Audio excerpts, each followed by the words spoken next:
Tudo aconteceu quando eu tinha 7 anos de idade. Meus pais sempre trabalharam fora e eles chegavam muito tarde, a maioria das vezes. Porque eles trabalhavam longe de casa, sabe? O trabalho deles era muito longe. Então eu sempre fiquei com a minha tia. Minha tia é minha madrinha, e meu tio, que no caso é o marido dela, é meu padrinho. Eles tinham uma filha quase da minha idade. Eu tinha 7 anos e ela tinha 5 anos. Nós tínhamos 2 anos de diferença na idade, né? Minha tia era manicure. Ela tinha um salão na garagem dela, só que ela teve que reformar, né? O salão, ela tirou as coisas, né, para poder ajeitar o salão, deixar o salão mais bonitinho. Transformar a garagem, na verdade, no verdadeiro salão. E o meu padrinho, o marido dela, né, que no caso eu chamava de tio, às vezes de padrinho, ele trabalhava como pedreiro. Então ele mesmo estava fazendo o serviço. E minha tia começou a ir fazer unha fora de casa. Começou a ir fazer unha na casa das clientes, né? E teve um dia que minha tia deixou eu e minha prima com meu tio, né, meu padrinho. E eu e minha prima tava brincando dentro do quarto, né? A gente fez uma cabaninha, né, de lençol. E a gente tava lá dentro brincando. Aí ele chegou e perguntou se podia brincar também. Aí, né, minha prima, claro, né, é pai dela e era meu padrinho, né, meu tio, meu padrinho. Eu não achei problema nenhum ele brincar. E aí eu falei, claro, tio, vem brincar com a gente.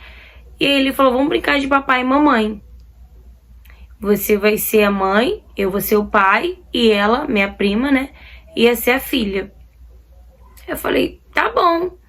Animada, né, gente, criança, a gente não vê, né, a maldade assim. Ainda mais, né, de uma pessoa que sempre cuidou, sempre brincou, sabe, com a gente.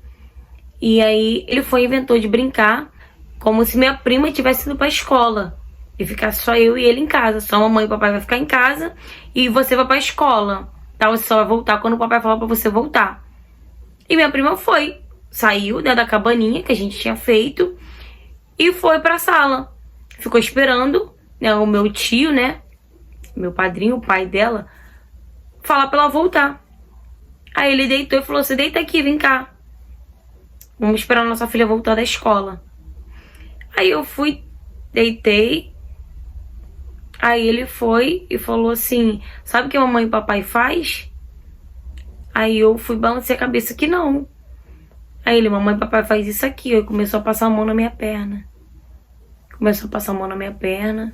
E foi subindo pra minha parte íntima. E eu comecei, sabe, ter calafrios. Eu sabia que aquilo ali tava errado. E eu comecei a meio que sair, pedir pra ele parar. Eu falei, não, para. Não, não gosto disso, eu não gosto de brincar assim. Aí ele, mas é assim que o papai e a mamãe brinca. Eu falei, mas eu não gosto de brincar assim. Aí ele, vem cá, deita aqui. Aí ele falou com um tom mais alto, sabe? E aí eu fiquei com medo. Ele falou, deita aqui, vem aqui. E aí eu deitei e fiquei empurrando a mão dele pra ele parar. Falei que eu não queria mais brincar. Ele falou, você quer sim. E outra, se você falar pra sua tia, eu vou desmentir tudinho. Vou falar que você tá mentindo. E sua tia vai acreditar em mim. Você vai sair como mentirosa e sua mãe ainda vai brigar com você.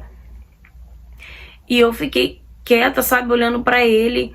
E ele pegando e passando a mão, sabe, me apertando. Aí ele começou a botar a mão dentro do meu short. E ficou passando a mão na minha parte íntima, passando o dedo na minha parte íntima. Aí ele começou a tentar, sabe, querer enfiar um dedo na minha parte íntima. E aquilo já tava me machucando, tava doendo. E eu comecei a pedir pra ele parar. Eu falei, para, tá me machucando.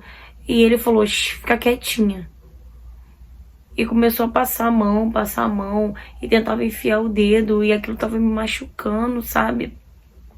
Aí ele foi, pegou minha mão e fez eu colocar a mão na parte íntima dele, aquele negócio nojento, sabe? E eu, sabe, tentando tirar a mão e ele, segura isso aqui. E eu, não quero. E eu não sabia mais o que fazer. Eu só queria que minha prima chegasse na hora, que alguém chegasse na hora, minha tia, qualquer pessoa. E ele passando a mão em mim. Aí ele foi e tirou meu short. e começou a passar o negócio dele na minha parte íntima.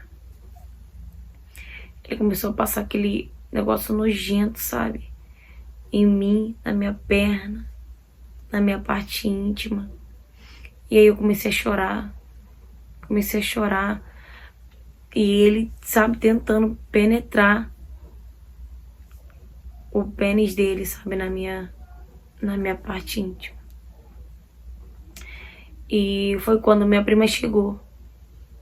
Minha prima chegou gritando: papai, posso voltar já? E quando ela veio correndo, ele foi, botou o negócio pra dentro, se ajeitou, jogou um pano em cima dele. Aí minha prima chegou. Minha prima era muito inocente. Muito inocente. Aí ela chegou e falou: já fui pra escola e já voltei. E quando ela viu que eu tava chorando, ela começou a perguntar: que foi, prima? Por que você tá chorando? Papai, por que ela tá chorando? E ele falou: ah, porque eu briguei com ela. Ela me respondeu e eu briguei com ela. Que não pode responder o mais velho, não é? E minha prima: prima, não pode responder o mais velho. Isso é feio. E eu continuei ali chorando, chorando. E aí ele foi e falou pra mim engolir o choro. E aí eu peguei, levantei, fui no banheiro. E depois disso eu nunca mais fui a mesma. Eu nunca mais fui a mesma. Eu não conseguia falar pra ninguém. Eu tinha medo de ninguém acreditar em mim. Eu tinha medo da minha tia não acreditar em mim, dos meus pais não acreditar em mim, ainda brigarem comigo, sabe? Mas eu não conseguia mais ficar perto dele. Eu não conseguia mais conversar com ele. Todo lugar que ele tava, eu queria sair, sabe?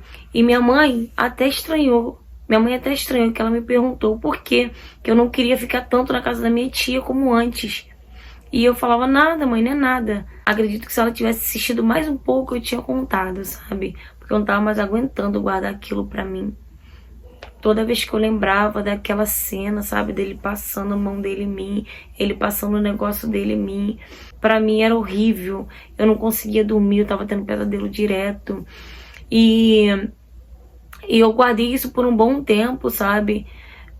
A primeira pessoa que eu contei foi a minha prima, uma prima minha mais velha. E minha prima quis contar, né, pra minha família, só que eu não deixei. E até hoje, né, eu guardo isso, ela também guarda isso, né. Eu pedi pra ela não contar pra ninguém. Mas, graças a Deus, eu não preciso mais conviver com ele, porque minha tia se separou dele. Depois de alguns anos, minha tia se separou dele. Até hoje, sabe, eu desejo a morte dele, sabe? Eu sei que é errado, mas até hoje eu desejo a morte dele. Infelizmente, eu tenho esse sentimento, sabe, de raiva, de ódio.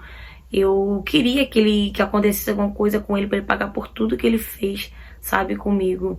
Mas acredito que lá na frente ele vai pagar sim. Eu sei que não é bom eu ter esse tipo de sentimento, mas só Deus sabe o quanto isso me dói, o quanto isso me machuca até hoje.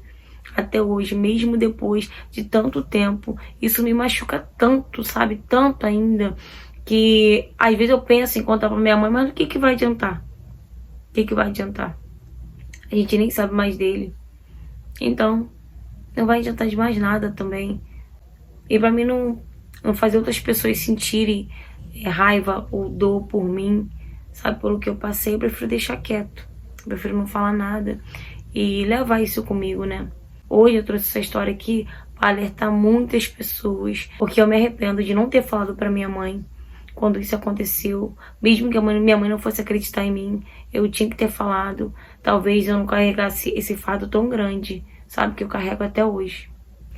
Fala, galera! Gente, essa história é de uma menina que eu conheci, né, através do Facebook. E a gente conversou e tal, e ela viu as histórias no canal do YouTube e ela decidiu me contar essa história.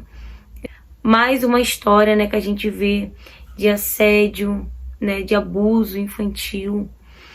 E a maioria das vezes a criança fica com medo de falar, ela fica com receio de falar e de ninguém acreditar. E ela sai como mentirosa, ela fica com medo de acontecer alguma coisa com ela, com a família. Então a maioria das vezes o abusador, sabe, o assediador, ele ameaça a criança de alguma forma, porque ele sabe que ele vai mexer no psicológico da criança e ela não vai falar. Ela não vai falar, então ela prefere guardar aquilo pra ela. Só que isso, a maioria das vezes, a maioria das histórias que eu conto, que eu escuto de abuso infantil, isso prejudica muito no futuro da criança, sabe? E foi como ela falou, talvez se minha mãe tivesse insistido mais um pouco, eu tinha falado. Porque a mãe dela realmente notou que ela mudou, que ela não queria mais ir pra casa da tia dela como antes. Então, gente, preste atenção no comportamento do filho de vocês. Sempre tenta conversar, sabe, de alguma forma. Ó, se acontecer alguma coisa, você fala pra mamãe, você pode conversar com a mamãe. A mamãe tá aqui pra te ajudar, a mamãe é sua amiga. Pra criança não ficar com medo, sabe, de te falar se caso acontecer alguma coisa. Porque a maioria das vezes isso prejudica muito o futuro da criança, sabe? Ela leva isso com ela, ela não consegue falar pra ninguém porque ela tem medo. Ela tem medo. Mais uma vez aqui eu deixo a minha opinião, né, como mãe. Reparem comportamento, observem o comportamento da criança sempre. Isso é primordial. Isso é primordial. O comportamento da criança muda. Assim que a criança sofre um assédio, sofre um abuso, o comportamento dela é a primeira coisa que muda, é o comportamento da criança. Então, gente, preste bastante atenção no comportamento dos seus filhos, tá bom? E se você também tem uma história pra me contar e quer que eu traga aqui no canal, só me chamar no direct do Instagram e mandar mensagem lá, tá bom, gente? Curta, comenta, compartilha. Se você não for inscrito no canal, aproveita e se inscreve, tá bom? Beijo, beijo e até a próxima.